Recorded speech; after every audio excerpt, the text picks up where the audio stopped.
2022, en tout cas, le budget, la LFR. Au fait, hier 10 août 2022, le Conseil national de la transition a voté l'ordonnance portant loi des finances de la République de Guinée parce que c'est une loi qui a déjà été exécutée en une bonne partie, mais il faudra adopter la version de la loi rectificative pour pouvoir clôturer l'année budgétaire. Donc c'est pour cela que cette ordonnance qui avait été prise par le chef de l'État a été, si vous voulez, ratifiée. Et le président du CNT, le docteur Dansa Kourma, a précisé que cette ordonnance devait être ratifié par le CNT parce qu'il était d'engagement connu que toutes les ordonnances prises par le chef de l'État devaient passer devant le Conseil national de la transition pour avoir une onction parlementaire. Alors, le ministre qui s'est adressé au conseiller du CNT a estimé que la ratification de cette ordonnance s'inscrit dans l'objectif des autorités de mettre le respect scrupuleux du cadre de gouvernance des finances publiques au cœur de la refondation de la gestion des finances publiques. Donc, il a aussi informé les commissaires, donc les conseillers au CNT, que l'ordonnance qui est soumise pour ratification s'est quand même efforcée à refléter l'ensemble des orientations contenues dans la lettre de cadrage budgétaire, j'ajoute, de Monsieur le Premier ministre, chef du gouvernement, ainsi que la base des hypothèses sur les recettes, les dépenses. Donc le budget a été annoncé pendant cette ratification-là.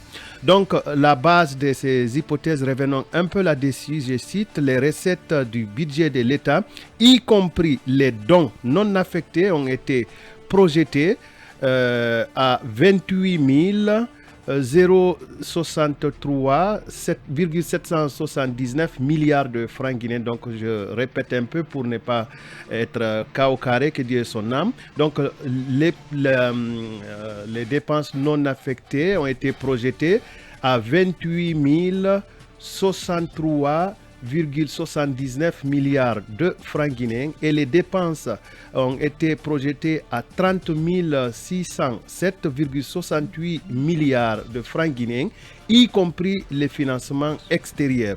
Donc le déficit budgétaire pour cette année, en tout cas qui sera examiné pendant la loi de rectification budgétaire, ce déficit budgétaire qui en découle se chiffre quant à lui à 4 543,87 milliards de francs guinéens, soit 2,6% du produit intérieur brut, qui sera entièrement couvert par le solde net de ressources, de charges de financement identifiées. Donc ça veut dire que dans le budget guinéen, on a un manque à gagner de 4 543,87 milliards de francs guinéens. Selon toujours le ministre qui s'est exprimé devant les conseillers, il a estimé que le premier axe est constitué de recettes budgétaires et ressources de financement. À ce niveau, il estime que des recettes budgétaires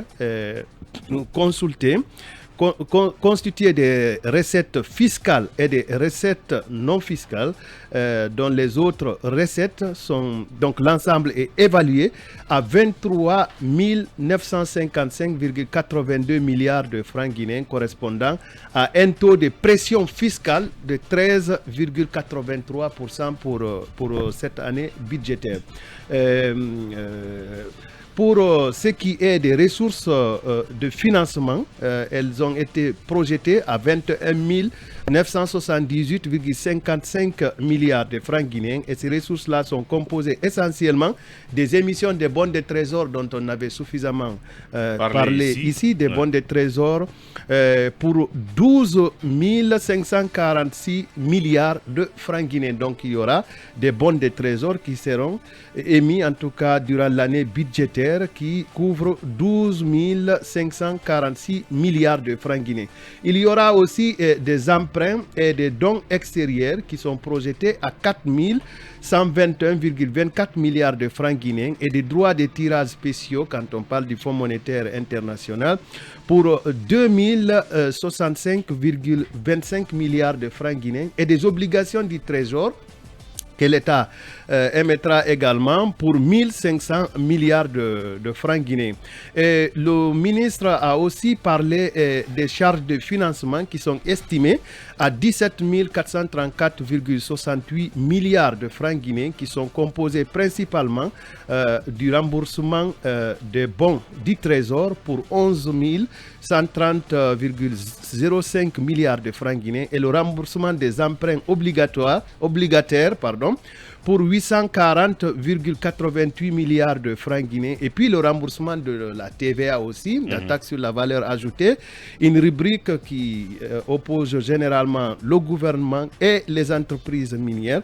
Donc ce remboursement de TVA là est estimé à 179,92 milliards de francs guinéens. Par ailleurs, les budgets d'affectation spéciale, les basses, c'est des budgets qui posent souvent problème, puisqu'on sait qu'un Premier ministre est accusé d'avoir puisé dans un budget d'affectation spéciale. Je parle des fonds Covid, je parle aussi de M. Ibrahima Kassori Fofana, même si beaucoup de questions se posent actuellement sur la procédure le concernant. Donc, ces bases-là sont équilibrées en ressources et en charges à 568,83 milliards de francs guinéens. Le fonds de développement pour les communes, le fonds de développement des communes de Conakry, donc FODECON, pour 400 milliards de francs guinéens et le fonds commun de l'éducation des communes, je me répète là, j'allais dire que les budgets d'affectation spéciale sont équilibrés, je reprends la partie, sont équilibrés en ressources et en charges à 1184,23 milliards. Donc ces budgets-là, ils concernent le Fonds national de développement local, donc le FNDL, je mélange un peu les postes, pour 568,83 milliards. Bien. Et le Fonds de développement des communes de Conakry, FODECON, dont j'en parlais tout à l'heure, pour 400 milliards de francs guinéens. Et le Fonds commun de l'éducation pour 215,40 milliards de francs guinéens. Voilà un tout petit peu la quintessence des chiffres et je devrais ajouter que la dotation budgétaire en faveur du secteur des infrastructures et des transports est désormais portée à 8,2% du total des dépenses sur les ressources intérieures contre 5,4% dans le budget de 2021 et que pour le secteur agricole dont nous parlons souvent ici, l'allocation budgétaire prévue se situe à 4,3% contre une inscription de 2,4% en 2021. Et au niveau du secteur social qui pose souvent problème en Guinée, au niveau de ce secteur social, les projets inscrits portent par exemple sur le programme d'équipement du Centre national d'orthopédie de Donka et le programme de construction et d'équipement des antennes du Fonds de développement social et de solidarité. Donc, quant au secteur de la justice, de la défense et sécurité, l'allocation budgétaire est portée à 14,5% du total des dépenses hors financement extérieur contre 13,5% en 2021. Et s'agissant enfin des dépenses communes, elles représentent désormais 9,81% du total des dépenses et enregistre une baisse de 4,8 points, donc 4,8% par rapport à la loi des finances rectificatives 2021. Elles sont composées notamment de la provision pour la dette viagère qui est de 60,5% de part, des dépenses du fonds d'entretien routier qui est de 22,7%.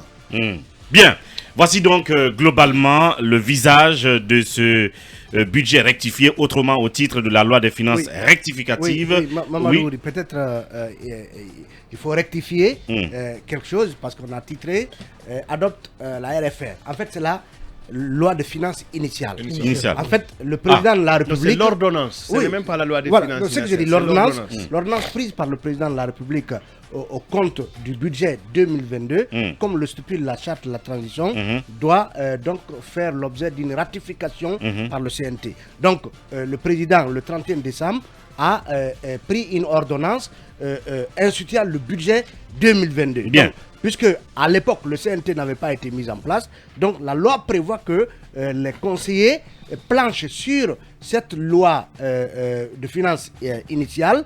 Et donc, c'est ce qui a été fait hier et dont les montants, les différents chiffres ont été avancés par Akumba. Donc, la LFI au lieu de la LFL. La Et c'est donc, ça qui doit conditionner l'examen de la LFR. Maintenant, le ministre... On ne peut pas examiner la LFR. Voilà, le si ministre la et le LFI gouvernement n'est pas annoncent adoptée. que la LFI doit être soumise prochainement à l'examen des députés pour que cette loi de finances rectificative soit adoptée À son et tour. conduisant Bien. justement à la prise en charge des dépenses de l'État pendant le reste de l'année.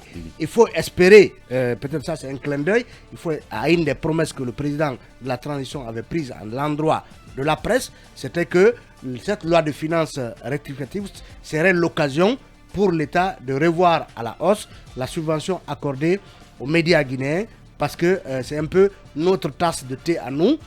Beaucoup, en tout cas, espèrent que le président n'oubliera pas cette promesse faite à la presse guinéenne. Voilà. Et oui, rapidement, le montant pour l'acquisition des vaccins Covid est enfin connu. Il est de 5 millions de dollars, remboursable en 24 mois. Bien. Et ça comporte surtout les vaccins Covid, les matériels médicaux et autres équipements. Merci. Je voulais le signaler. Merci beaucoup. En parlant de ce budget, justement, je disais qu'il y a beaucoup de, si vous voulez, de curiosités, d'interrogations. C'est une présentation globale. On reviendra sans doute sur les différents aspects pour les analyser la prochaine fois. Moi, j'ai juste une question toute bête. C'est la question liée au taux de pression fiscale, parce qu'il a toujours été dit que c'était des maquillages par le passé. Quand on présente un taux de pression fiscale de 14%, est-ce une performance par rapport aux statistiques du passé, ou est-ce que c'est plutôt en baisse par rapport aux statistiques du passé? Y a-t-il même de la transparence dans la fixation du taux de pression fiscale à Kumba? C'était la question toute bête, mais on peut aussi revenir là-dessus peut-être la prochaine fois. Invitez monsieur le ministre à voilà. venir nous expliquer largement les contours de cette loi budgétaire-là. Voilà. Et puis, ça serait mieux qu'il nous donne les détails lui-même. Voilà ce qui est dit. On va donc passer à autre chose.